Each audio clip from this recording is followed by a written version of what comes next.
Hello friends, ನಾನಿವತ್ತು ನಿಮಗೋಸ್ಕರ ಒಂದೊಳ್ಳೆ ಮೆಸೇಜ್ ಇರೋ ಮೂವಿನ ಎಕ್ಸ್ಪ್ಲೇನ್ ಮಾಡ್ತಾ ಇದ್ದೀನಿ. ಪ್ರತಿಯೊಬ್ಬರು ಕೂಡ ನೋಡಲೇಬೇಕಾದಂಥ ಮೂವಿ ಇದು. ಈ ಮೂವಿಯಲ್ಲಿ ಹಾಸ್ಪಿಟಲ್ನಲ್ಲಿ ಆಗಷ್ಟೇ ಹುಟ್ಟಿರೋ ಮಕ್ಕಳನ್ನ ಕದೀತಿರ್ತಾರೆ.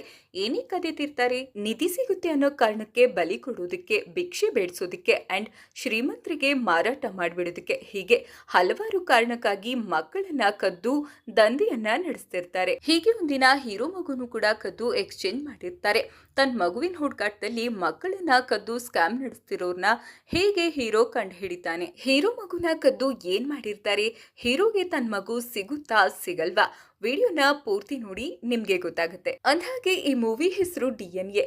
ತಮಿಳಿನಲ್ಲಿ 2025ರಲ್ಲಿ ತೆರೆಕಂಡಂತಹ ಕ್ರೈಮ್ ಥ್ರಿಲ್ಲರ್ ಮೂವಿ ಇದಾಗಿದೆ. ಫ್ರೆಂಡ್ಸ್, ಈ ನಿಮ್ ಗೆಳತಿಗೋಸ್ಕರ ವಿಡಿಯೋಗೊಂದು ಲೈಕ್ ಕೊಟ್ಟು ಸಬ್ಸ್ಕ್ರೈಬ್ ಮಾಡೋದನ್ನ ಮಾತ್ರ ಮರಿಬೇಡಿ. ಬನ್ನಿ ವಿಡಿಯೋ ಶುರು ಮಾಡೋಣ. ಮೂವಿ ಸ್ಟಾರ್ಟಿಂಗ್ ಸೀನಲ್ಲಿ ಒಂದು ಆಸ್ಪತ್ರೆಯಲ್ಲಿ ಪೇಷಂಟ್ಗಳ ಡೀಟೇಲ್ಸನ್ನು ಡಿಜಿಟಲೈಸ್ ಮಾಡೋದನ್ನು ತೋರಿಸ್ತಾ ಇರ್ತಾರೆ. ಇದು 2014ನೇ ಇಸ್ವಿ ಆಗಿರುತ್ತೆ. ಈ ಡಿಜಿಟಲೈಸ್ ಮಾಡೋದನ್ನ ವರದರಾಜನವರು ನೋಡ್ಕೊಳ್ತಾ ಇರ್ತಾರೆ. ವರದರಾಜನವರು ಕೆಲಸ ಮುಗಿಸಿ ವಾಪಸ್ ಮನೆ ಕಡೆಗೆ ಹೋಗ್ಬೇಕಾದ್ರೆ ಇವರು ತುಂಬಾನೇ ಟಯರ್ಡ್ ಆಗಿರ್ತಾರೆ. ಹಾಗೆ ಜೋರ್ ಮಳೆ ಕೂಡ ಬರ್ತಾ ಇರುತ್ತೆ. ಕಾರಲ್ಲಿ ಇವ್ರು ಹೋಗ್ತಾ ಇರಬೇಕಾದ್ರೆ ಒಂದು ಬೈಕ್ಗೆ ಗುದ್ಬಿಡ್ತಾರೆ. ಬೈಕಲ್ಲಿದ್ದಂತಹ ಒಂದು ಗಂಡ ಹೆಂಡತಿ ಜೋಡಿ ಸ್ಥಳದಲ್ಲೇ ಸಾವನ್ನಪ್ಪಿರ್ತಾರೆ. ಅದೇ ಟೈಮ್ಗೆ ಅಲ್ಲಿ ಒಂದು ಆಂಬ್ಯುಲೆನ್ಸ್ ಕೂಡ ಬರುತ್ತೆ. ಆಂಬ್ಯುಲೆನ್ಸ್ ಡ್ರೈವರ್ ರಾಜೇಂದ್ರನ್ ಅವರು ವರದರಾಜನವ್ರನ್ನ ನೋಡಿ, ಸರ್ ನೀವಾ? ನಿಮ್ಮನ್ನ ಆಸ್ಪತ್ರೆಯಲ್ಲಿ ತುಂಬಾ ಸಲ ನೋಡಿದ್ದೀನಿ, ಈ ಕೇಸ್ ಬಗ್ಗೆ ತಲೆ ಕೆಡಿಸ್ಕೋಬೇಡಿ, ನಾನು ಇದನ್ನ ನೋಡ್ಕೊಳ್ತೀನಿ ಅಂತ ಹೇಳ್ತಾನೆ. ಅದೇ ಟೈಮ್ಗೆ ಅಲ್ಲಿ ಒಂದು ಮಗು ಅಳೋ ಸೌಂಡ್ ಕೂಡ ಕೇಳುತ್ತೆ. ರಾಜೇಂದ್ರನ್ ಹಾಗೆ ವರದರಾಜನ್ ಅವರು ಹೋಗಿ ನೋಡ್ತಾರೆ. ಆಗಷ್ಟೇ ಹುಟ್ಟಿರೋ ಮಗು ರಸ್ತೆಯ ಪಕ್ಕದಲ್ಲಿ ಅಳ್ತಾ ಇರುತ್ತೆ. ಆ ಮಗುನ ಎತ್ಕೊಂಡು ಮತ್ತೆ ಡೆಡ್ ಬಾಡಿಗಳನ್ನ ಆಂಬ್ಯುಲೆನ್ಸ್ಗೆ ಹಾಕೊಂಡು ಆಸ್ಪತ್ರೆಗೆ ಬರ್ತಾರೆ. ಈ ಕಡೆ ಪೊಲೀಸ್ ಅವರು ಕೂಡ ಅಲ್ಲಿಗೆ ಬರ್ತಾರೆ. ಪೊಲೀಸ್ ಅವರು ಎಂಕ್ವೈರಿ ಮಾಡ್ತಾ ಇರ್ತಾರೆ. ಯಾರು ಗುದ್ಸೋಗಿದ್ದು, ಏನು ಎತ್ತ ಅಂತ ಕೇಳ್ತಿರ್ತಾರೆ. ಆಗ ರಾಜೇಂದ್ರನ್ ಅವರು, ಗೊತ್ತಿಲ್ಲ ಸರ್, ನಾನು ಪೇಷಂಟ್ ನ ಬಿಟ್ಟು ವಾಪಸ್ ಬರ್ಬೇಕಾದ್ರೆ ಈ ತರ ಆಗಿತ್ತು, ಯಾರೋ ಗುದ್ದಿಸ್ಬಿಟ್ಟು ಹೊರಟೋಗಿದ್ದಾರೆ, ನಾನು ಇವ್ರನ್ನ ಬದುಕಿಸ್ಬೇಕು ಅಂತ ತುಂಬಾನೇ ಪ್ರಯತ್ನ ಪಟ್ಟೆ, ಆಂಬ್ಯುಲೆನ್ಸ್ಗೆ ಹಾಕೊಂಡು ಹಾಸ್ಪಿಟಲ್ಗೂ ಕೂಡ ಬಂದೆ, ಆದ್ರೆ ಅವರು ಬದುಕಲಿಲ್ಲ ಅಂತ ಹೇಳ್ತಾನೆ. ಸೊ ಹೀಗೆ ಯಾವುದೇ ಸಾಕ್ಷಿ ಆಧಾರಗಳಿಲ್ಲದೆ ವರದರಾಜನ್ ಅವರು ಇದರಿಂದ ಪಾರಾಗ್ತಾರೆ. ಅದೇ ಟೈಮ್ಗೆ ಆ ಹಾಸ್ಪಿಟಲ್ ನಲ್ಲಿ ಒಂದು ಗರ್ಭಿಣಿ ಹೆಂಗಸಿಗೆ ಡೆಲಿವರಿ ಆಗಿರುತ್ತೆ. ಮಗು ಸತ್ತೋಗಿರುತ್ತೆ. ಡಾಕ್ಟರ್ ಬಂದು ಮಗುವಿನ ತಂದೆಗೆ ನಿಮ್ಮ ಮಗು ತೀರ್ಕೊಳ್ತು ಅಂತ ಹೇಳ್ತಾರೆ. ಆಗ ಆ ಮಗುವಿನ ಅಪ್ಪ ತುಂಬಾನೇ ಅಳ್ತಾರೆ.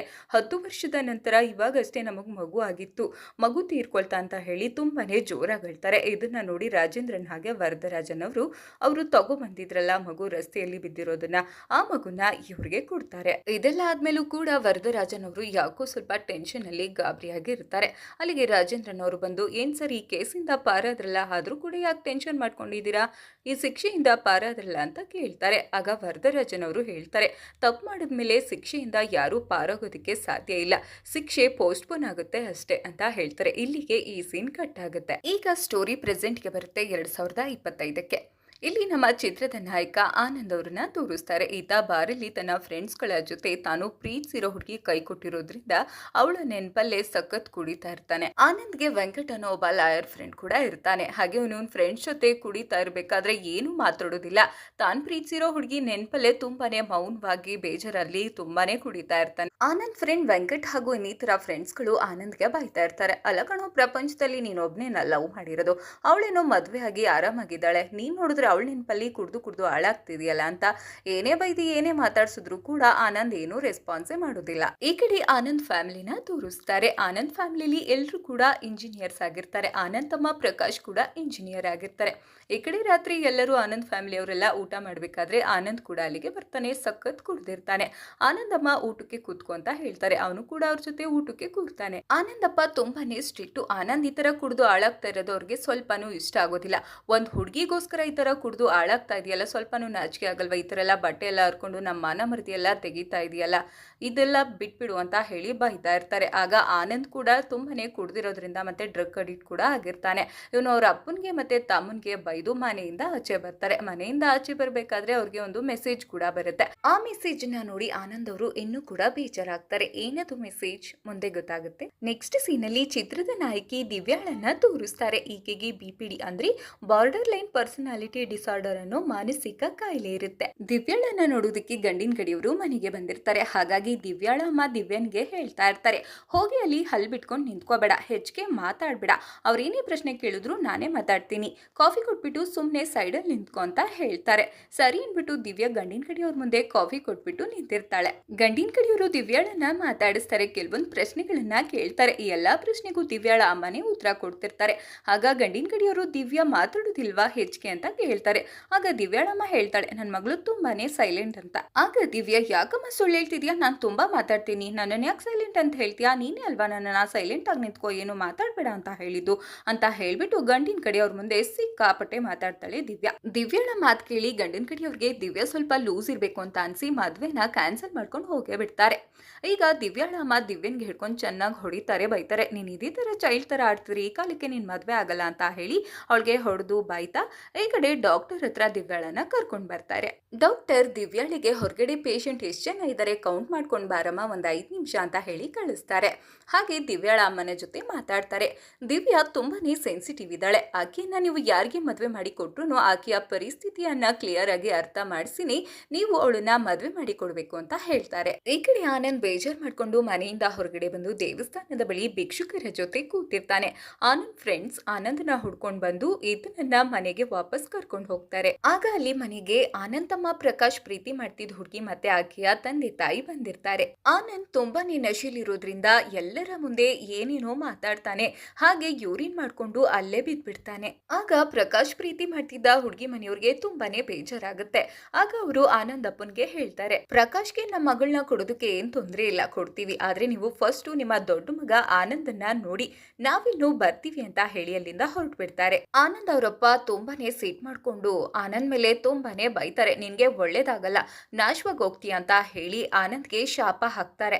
ಈಗ ಆನಂದ್ ಫ್ರೆಂಡ್ಸ್ ಆನಂದನ ಎತ್ಕೊಂಡೋಗಿ ಸ್ನಾನ ಮಾಡಿಸ್ತಿರ್ತಾರೆ. ಆನಂದ್ ಫ್ರೆಂಡ್ ವೆಂಕಟ್ ಹೇಳ್ತಾನೆ, ಅಲ್ಲ ಕಣೋ, ಅವಳು ಮದ್ವೆ ಆಗಿ ಅವಳು ಆರಾಮಾಗಿದ್ದಾಳೆ, ನೀನ್ ನೋಡಿದ್ರೆ ಯಾಕೆ ಹೀಗ್ ಕುಡ್ದು ಹಾಳಾಗ್ತಾ ಇದೀಯ ಅಂತ ಹೇಳ್ತಾನೆ. ಆಗ ಆನಂದ್ ಹೇಳ್ತಾನೆ, ಇಲ್ಲ ಕಣೋ, ಸಂಧ್ಯಾ ಸತ್ತೋಗ್ಬಿಟ್ಲು ಅಂತ ಹೇಳ್ತಿರ್ತಾನೆ. ಆನಂದ್ ಅವತ್ತು ಬೇಜಾರ್ ಮಾಡ್ಕೊಂಡು ಮನೆಯಿಂದ ಆಚೆ ಬರ್ಬೇಕಾದ್ರೆ ಒಂದು ಮೆಸೇಜ್ ನ ನೋಡಿ ಅವನು ಬೇಜಾರಾಗಿರ್ತಾನಲ್ಲ, ಅದು ಸಂಧ್ಯಾ ಕಳ್ಸಿರೋ ಮೆಸೇಜ್ ಆಗಿರುತ್ತೆ. ಸಂಧ್ಯಾ ಒಂದು ವಿಡಿಯೋ ರೆಕಾರ್ಡ್ ಅನ್ನ ಮಾಡಿರ್ತಾಳೆ. ಅದ್ರಲ್ಲಿ ಏನಿರುತ್ತೆ ಅಂತಂದ್ರೆ ಸಂಧ್ಯಾ ಹೇಳ್ತಾಳೆ ಆನಂದ್ಗೆ, ಆನಂದ್, ನನ್ಗೆ ನಿನ್ನ ಬಿಟ್ಟಿರೋ ಶಕ್ತಿ ಇಲ್ಲ, ಮನೆಯವರ ಬಲವಂತಕ್ಕೆ ನಾನು ನಿನ್ನ ಬಿಟ್ಟು ಅವ್ರು ತೋರಿಸಿದ ಹುಡುಗನ ಮದ್ವೆ ಆದೆ, ಆದ್ರೆ ಆ ಹುಡುಗನ ಜೊತೆ ನನ್ಗೆ ಜೀವನ ಮಾಡೋಕ್ ಆಗ್ತಿಲ್ಲ, ನಾನು ನಿನ್ಗೆ ಕಾಲ್ ಮಾಡ್ದೆ, ಆದ್ರೆ ನೀನು ನನ್ನ ಕಾಲ್ನ ಪಿಕ್ ಮಾಡ್ಲಿಲ್ಲ, ನಿನ್ನ ಬಿಟ್ಟು ಬದುಕೋ ಶಕ್ತಿ ನನ್ಗಿಲ್ಲ, I miss you, I love you ಅಂತ ಹೇಳಿ ವಿಡಿಯೋ ರೆಕಾರ್ಡ್ ಅನ್ನ ಮಾಡಿ ಅವಳು ಸೂಸೈಡ್ ಮಾಡ್ಕೊಂಡು ಸತ್ತೋಗಿರ್ತಾಳೆ. ಇದನ್ನ ಆನಂದ್ ವೆಂಕಟ್ಗೆ ಹೇಳ್ತಾ, ನಾನು ಪಾಪಿ, ನಾನು ಸಂಧ್ಯಾನ ಬದುಕಿಸ್ಕೊಳಕ್ ಆಗ್ಲಿಲ್ಲ, ಅವಳು ಸಾವಿಗೆ ನಾನೇ ಕಾರಣ ಅಂತ ಹೇಳಿ ಅಳ್ತಾ ಇರ್ತಾನೆ.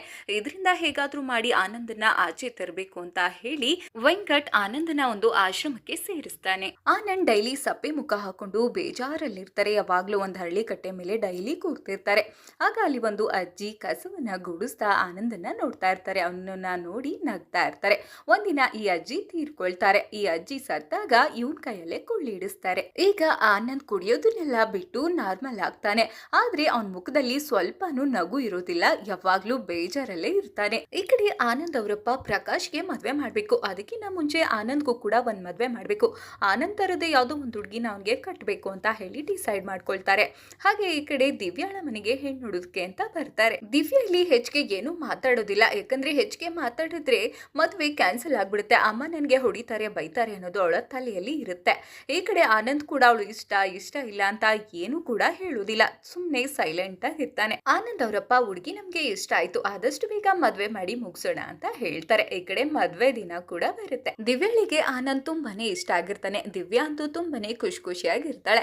ಈ ಕಡೆ ದಿವ್ಯಾಳಮ್ಮ ದಿವ್ಯಾಗೆ ಹೇಳ್ತಿರ್ತಾರೆ, ರಿಸೆಪ್ಷನ್ಗೆ ನಿಲ್ಲಿಸ್ತಾರೆ, ರಿಸೆಪ್ಷನ್ ಮುಗಿಯೋವರೆಗೂ ನೀನು ಅವನ ಪಕ್ಕದಲ್ಲೇ ನಿಂತಿರ್ಬೇಕು, ಫೋಟೋಸು ವಿಡಿಯೋ ಎಲ್ಲ ಮಾಡ್ತಿರ್ತಾರೆ. ಹಾಗೆ ಗಿಫ್ಟ್ಗಳನ್ನ ಕೊಡ್ತಾರೆ, ಅವ್ರಿಗೆಲ್ಲ ನೀನು ಥ್ಯಾಂಕ್ಸ್ ಹೇಳ್ಬೇಕು, ಹೇಗೆಗೋ ಹಾಡಬಾರ್ದು ಅಂತ ಹೇಳ್ಕೊಡ್ತಿರ್ತಾರೆ. ಈ ಕಡೆ ಆನಂದ್ ಸ್ವಲ್ಪನೂ ಖುಷಿಯಾಗಿ ಇರೋದಿಲ್ಲ. ಫ್ರೆಂಡ್ಸ್ ಎಷ್ಟೇ ಸ್ಮೈಲ್ ಮಾಡು ಅಂದ್ರೂ ಕೂಡ ಅವನು ಸ್ಮೈಲ್ ಮಾಡ್ತಾನೆ ಇರೋದಿಲ್ಲ. ಈಗ ರಿಸೆಪ್ಷನ್ ಕೂಡ ಮುಗಿಯುತ್ತೆ. ಅಲ್ಲಿ ಬಂದಿರುವಂತಹ ಜನಗಳು ಮಾತಾಡ್ಕೊಳ್ತಾ ಇರ್ತಾರೆ, ಇವಳು ಲೂಸು, ಇವಳು ಹುಚ್ಚಿ, ಇವಳನ್ನ ಆ ಹುಡುಗನ್ಗೆ ಕಟ್ತಾ ಇದ್ದಾರ ಅಂತ ಮಾತಾಡ್ತಿರ್ತಾರೆ. ಇದನ್ನ ಆನಂದ್ ಫ್ರೆಂಡ್ಸ್ ಕೇಳ್ಕೊಂಡು ಅದನ್ನ ಹೋಗಿ ವೆಂಕಟ್ಗೆ ಹೇಳ್ತಾರೆ. ಈಗ ವೆಂಕಟ್ ಆನಂದ್ ಅವ್ರ ಅಪ್ಪನ ಹತ್ರ ಬಂದು ಮಾತಾಡ್ತಾರೆ, ಅವಳು ಹುಚ್ಚಿ ಅಂತೆ, ಅವಳನ್ನ ಆನಂದ್ಗೆ ಕೊಟ್ಟು ಮದ್ವೆ ಮಾಡೋದ್ ಬೇಡ, ಅವನು ಈಗಾಗ್ಲೇ ಸಾಕಷ್ಟು ನೊಂದಿದ್ದಾನೆ ಜೀವನದಲ್ಲಿ, ಈ ಮದ್ವೆನ ನಿಲ್ಲಿಸ್ಬಿಡಿ ಅಂತ ಹೇಳ್ತಾ ಇರ್ತಾನೆ. ಆಗ ಆನಂದ್ ಅವರಪ್ಪ ಅಷ್ಟೇ ತಾನೇ, ಅವಳು ಹುಚ್ಚಿ ಅಂತ ಗೊತ್ತು, ಅದ್ರಲ್ಲೇನು ಅಂತ ಹೇಳ್ತಾನೆ. ದಿವ್ಯಾ ಇದನ್ನೆಲ್ಲ ನೋಡಿ ತುಂಬಾನೇ ಅಳ್ತಿರ್ತಾಳೆ. ಹಾಗೆ ಹುಡುಗಿ ಮನೆಯವರು ಕೂಡ ಬಂದು ನಿಮ್ಮ ಹುಡುಗ ಬೇರೆ ಸರಿಗಿದ್ದಾನ, ಅವನು ಕೂಡ ಅಷ್ಟೇ ಭಿಕ್ಷೆ ಬೇಡ್ತಿದ್ದ, ಕುಡ್ದು ಹೇಗೆಗೋ ಮೈ ಮೇಲೆ ಪ್ರಜ್ಞೆ ಇಲ್ದೆ ಹೇಗೆಗೋ ಆಡ್ತಿದ್ದ ಅಂತ ಎಲ್ಲ ಹೇಳ್ತಾರೆ. ಹೀಗೆ ವಾದ ವಿವಾದಗಳು ನಡೆಯುತ್ತೆ. ಈ ವಿಚಾರ ಆನಂದ್ಗೂ ಕೂಡ ಗೊತ್ತಾಗುತ್ತೆ. ಅಲ್ಲಿಗೆ ಆನಂದ್ ಬರ್ತಾರೆ. ಆಗ ವೆಂಕಟಿ ಮದ್ವೆ ಆಗೋದು ಬೇಡ ಅಂತಾನೆ ಹೇಳ್ತಾನೆ ಇರ್ತಾರೆ. ಆಗ ಆನಂದ್, ನೀವ್ ಯಾರು ಏನೇ ಹೇಳಿದ್ರು ಪರವಾಗಿಲ್ಲ, ನಾನು ದಿವ್ಯಾಳನ್ನೇ ಮದ್ವೆ ಆಗೋದು. ದಿವ್ಯಾ ನನ್ನ ಲೈಫಲ್ಲಿ ಬಂದ್ರೆ ನನ್ನ ಲೈಫ್ ಬೇರೆ ತರ ಚೇಂಜ್ ಆಗ್ಬೋದು ಅಂತ ಅನ್ನಿಸ್ತಿದೆ.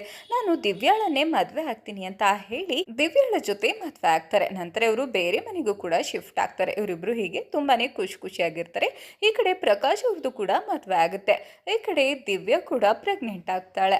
ನೆಕ್ಸ್ಟ್ ಸೀನಲ್ಲಿ ಒಂದ್ ಅಜ್ಜಿಯನ್ನ ತೋರಿಸ್ತಾರೆ. ಈ ಅಜ್ಜಿ ಸ್ನಾಕ್ಸ್ ಬ್ಯಾಗ್ ನ ಹಿಡ್ಕೊಂಡು ಕಳ್ಳಿ ತರ ಆ ಕಡೆ ಈ ಕಡೆ ನೋಡ್ತಾ ಸ್ನಾಕ್ಸ್ ಮಾರೋರ್ ತರ ಆಸ್ಪತ್ರೆ ಒಳಗಡೆ ನುಗ್ತಾರೆ. ಈ ಅಜ್ಜಿ ಬಾಣಂತಿ ಮತ್ತೆ ಮಗು ಕಾಣೋ ತರ ಆ ವಾರ್ಡ್ ನ ಆಚೆ ಅಂದ್ರೆ ಎದುರುಗಡೆ ಕೂತ್ಕೊಂಡು ಗಮನಿಸ್ತಾ ಇರ್ತಾರೆ. ಒಬ್ಬ ತಾಯಿ ಮಗುನ ಬಿಟ್ಬಿಟ್ಟು ಎಲ್ಲೋ ಹೋಗ್ತಾರೆ. ಇದನ್ನ ಗಮನಿಸಿದಂತಹ ಅಜ್ಜಿ ಆ ಮಗುನ ಕಿಟಕಿ ಮೂಲಕ ಕದ್ಕೊಂಡು ತನ್ನ ಸ್ನಾಕ್ಸ್ ಬ್ಯಾಗ್ ಒಳಗಡೆ ಹಾಕೊಂಡು ಆ ಮಗುನ ಆ ತರ ಕಿಡ್ನಾಪ್ ಮಾಡ್ಕೊಂಡು ಮನೆಗೆ ಎತ್ಕೊಂಡ್ ಬರ್ತಾರೆ.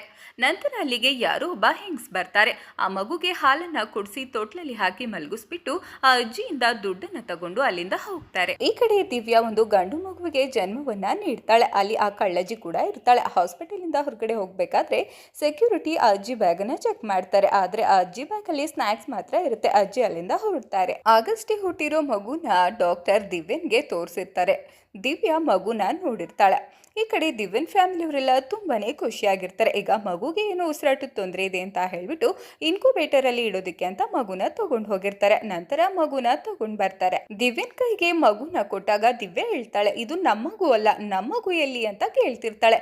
ಆಗ ಎಲ್ಲರಿಗೂ ಕೂಡ ಶಾಕ್ ಆಗುತ್ತೆ. ಆನಂದ್, ಇದು ನಮ್ದೇ ಮಗು ಅಲ್ವಾ ಅಂತ ಹೇಳ್ತಾರೆ. ಇಲ್ಲ, ನನ್ ಮಗು ನನಗ್ ಗೊತ್ತಿರೋದಿಲ್ವಾ, ಇದು ನಮ್ದಲ್ಲ ಮಗು ಅಂತ ಅವಳು ಹೇಳ್ತಾ ಇರ್ತಾಳೆ. ಈಕೆಗೆ ಬಿಪಿಡಿ ಮಾನಸಿಕ ಕಾಯಿಲೆ ಇರೋದ್ರಿಂದ ಫ್ಯಾಮಿಲಿ ಅವರೆಲ್ಲ ಯಾರು ಕೂಡ ಅವಳನ್ನ ಅಷ್ಟೊಂದಾಗಿ ಸೀರಿಯಸ್ ಆಗಿ ತಗೊಳ್ಳೋದಿಲ್ಲ. ಆನಂದ್ ಹಾಸ್ಪಿಟಲ್ ಎಂಡಿ ಹತ್ರ ಕೂಡ ಮಾತಾಡ್ತಾನೆ. ಅವರು ಕೂಡ ಹೇಳ್ತಾರೆ, ನೋಡಿ ನಿಮ್ದೇ ಮಗು, ಎಲ್ಲ ಪ್ರೂಫ್ ಎಲ್ಲ ಸರಿಗಿದೆಯಲ್ಲ, ಈ ಮಗು ನಿಮ್ದೇನೆ ಅಂತ ಹೇಳ್ತಾರೆ. ಈ ಕಡೆ ದಿವ್ಯಾ ಹುಚ್ಚಿ ತರ ಆಡ್ತಿರ್ತಾಳೆ. ತಲೆ ಕೆಡ್ಸ್ಕೊಂಡು ನನ್ ಮಗು ಇಲ್ಲಿ ಅಂತ ಬೇರೆಯವ್ರ ಮಗುನೆಲ್ಲ ಎತ್ಕೊಂಡು ಇದು ನನ್ ಮಗು ಅನ್ನೋ ತರ ಹುಚ್ಚಿ ತರ ಏನೋ ಆಡ್ತಾ ಇರ್ತಾಳೆ. ಆನಂದ್ಗೆ ದಿವ್ಯನ್ ಮಾತ್ ಮೇಲೆ ನಂಬಿಕೆ ಇರುತ್ತೆ. ಯಾಕಂದ್ರೆ ದಿವ್ಯನ್ಗೆ ಮೆಮೊರಿ ಪವರ್ ತುಂಬಾನೇ ಚೆನ್ನಾಗಿದೆ. ಒಂದ್ಸಲ ನೋಡಿದ್ರೆ ಅವಳು ತುಂಬಾನೇ ಚೆನ್ನಾಗಿ ನೆನ್ಪಿಟ್ಕೊಳ್ತಾಳೆ. ಡೆಲಿವರಿ ಆದಾಗ ಡಾಕ್ಟರ್ ಅವಳಿಗೆ ಮಗುನ ತೋರಿಸಿರೋದ್ರಿಂದ ಅವಳಿಗೆ ಅವಳ ಮಗುವಿನ ಮುಖ ನೆನ್ಪಿರುತ್ತೆ. ಈಗ ಆನಂದ್ ಪೊಲೀಸ್ ಅವ್ರನ್ನು ಕೂಡ ಕರ್ಕೊಂಡು ಬರ್ತಾನೆ ಹಾಸ್ಪಿಟಲ್ಗೆ. ಅಲ್ಲಿ ಹಾಸ್ಪಿಟಲ್ ಎಂಬಡಿ CCTV ಫುಟೇಜ್ ಅನ್ನೆಲ್ಲ ತೋರಿಸ್ತಾರೆ. ಪೊಲೀಸ್ ಅವ್ರಿಗೆ ಅಲ್ಲಿ ಎಲ್ಲವೂ ಸರಿಗಿದೆಯಲ್ಲ ಅನ್ನೋ ತರ ಕಾಣಿಸುತ್ತೆ. ಈಗ ನೆಕ್ಸ್ಟ್ ಡೇ ದಿವ್ಯಾಳನ್ನ ಡಿಸ್ಚಾರ್ಜ್ ಮಾಡ್ಕೊಂಡು ಮನೆಗೆ ಹೋಗ್ತಾರೆ ಆನಂದ್. ಈಗ ಏನ್ ಮಾಡ್ಬೋದು ಅಂತ ಹೇಳಿ DNA ಟೆಸ್ಟ್ ಮಾಡಿಸೋದಕ್ಕೆ ಡಿಸೈಡ್ ಮಾಡ್ತಾರೆ. ಗವರ್ನಮೆಂಟ್ ಅಲ್ಲಿ DNA ಟೆಸ್ಟ್ ಮಾಡಿಸಿದ್ರೆ 1 ತಿಂಗಳಾಗ್ಬಿಡುತ್ತೆ. ಅದು ತುಂಬಾ ಲೇಟ್ ಆಗ್ಬಿಡುತ್ತೆ. ಸೊ ಗವರ್ನಮೆಂಟ್ ಅಥಾರಿಟಿಲಿರೋ ಪ್ರೈವೇಟ್ ನಲ್ಲಿ ಮಾಡಿಸಿದ್ರೆ 2 ವಾರಕ್ಕೆ ಬರುತ್ತೆ ಅಂತ ಹೇಳಿ DNA ಟೆಸ್ಟ್ ಗೆ ಕೊಡ್ತಾರೆ. ಈಗ DNA ರಿಪೋರ್ಟ್ ಕೂಡ ಬರುತ್ತೆ. ರಿಪೋರ್ಟ್ ನ ನೋಡಿ ಆನಂದ್ಗೆ ತುಂಬಾನೇ ಶಾಕ್ ಆಗುತ್ತೆ. ಈ ರಿಪೋರ್ಟ್ ನಲ್ಲಿ ಈ ಮಗು ನಮ್ದಲ್ಲ ಅನ್ನೋದು ಆನಂದ್ಗೆ ಗೊತ್ತಾಗುತ್ತೆ. ಫ್ರೆಂಡ್ಸ್, ಇಲ್ಲಿ ಮಗುನ ಯಾರ್ ಕದ್ರು ಮತ್ತೆ ಯಾಕೆ ಈ ಮಗುನ ಎಕ್ಸ್ಚೇಂಜ್ ಮಾಡಿದ್ದಾರೆ, ಈ ಮಗುನ ತಗೊಂಡೋಗಿ ಏನ್ ಮಾಡ್ತಾರೆ, ಏನ್ ಕತೆ ಇದು, ಬನ್ನಿ ಮುಂದೆ ನೋಡ್ತಾ ಹೋಗೋಣ. ಆನಂದ್ ಪೊಲೀಸ್ ಸ್ಟೇಷನ್ಗೆ ಹೋಗಿ ಕಂಪ್ಲೇಂಟ್ ಅನ್ನ ಮಾಡ್ತಾರೆ.